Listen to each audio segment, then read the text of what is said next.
Bruno, thanks for joining us. We're now approaching the Brazilian Grand Prix, your home race, the season finale. How much are you looking forward to it? I'm really looking forward to it. Last time was my first time racing in Brazil last year, and it was very thrilling. Even though I didn't have a competitive car, I had a very good race in terms of my pace and consistency. So this year coming with a more competitive car, I'm sure that there'll be even more support from the crowd, even more good energy, and I hope that that can translate into a good result.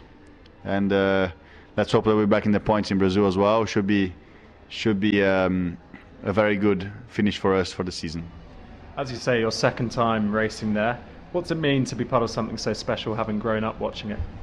Well, it's Interlagos always had a very special vibe to any Brazilian race driver. Everybody wants to race in Interlagos, and for me, it was most of the races that I watched were Interlagos in the Brazilian Grand Prix, of course.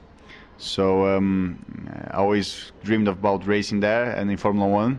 And last year I started it, but this year is going to be my first real F1 race in Interlagos, and I hope that I think it's going to be really difficult to predict how good it will feel. But for sure, the stomach will be burbling around a little bit with a bit of anxiety.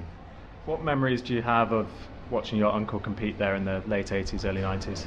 I think some races were pretty remarkable. We've seen Interlagos change weather so often, and the races have become really, really difficult. And I think 91 and 93 were very, very special races for Ayrton. 91 was his first victory in Interlagos in very difficult conditions.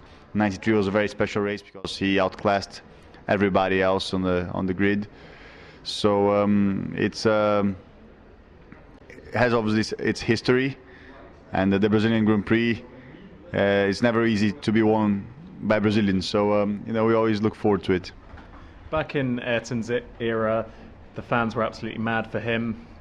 We've heard they're pretty mad for you as well. Describe that special relationship you have with your supporters there. Well, it's the first time I'm racing in Brazil, so it's a very interesting feeling. I never had it before, and it's for a fact that it's something really different from everywhere else in the world. When you have your home race, you have a different energy, you have more motivation, you have more will.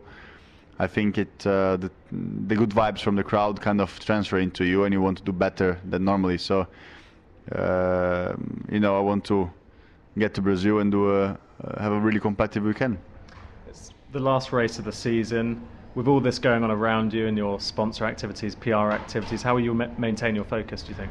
Well, trying to do most of it as early as possible, try to get it out of the way on the week before, and by the time we get to Wednesday and Thursday, we should be dialing the amount of stuff to do out, and hopefully that will give me enough time to get my mind clear before the race weekend starts. But I'm sure that it won't be the easiest race weekend of the season.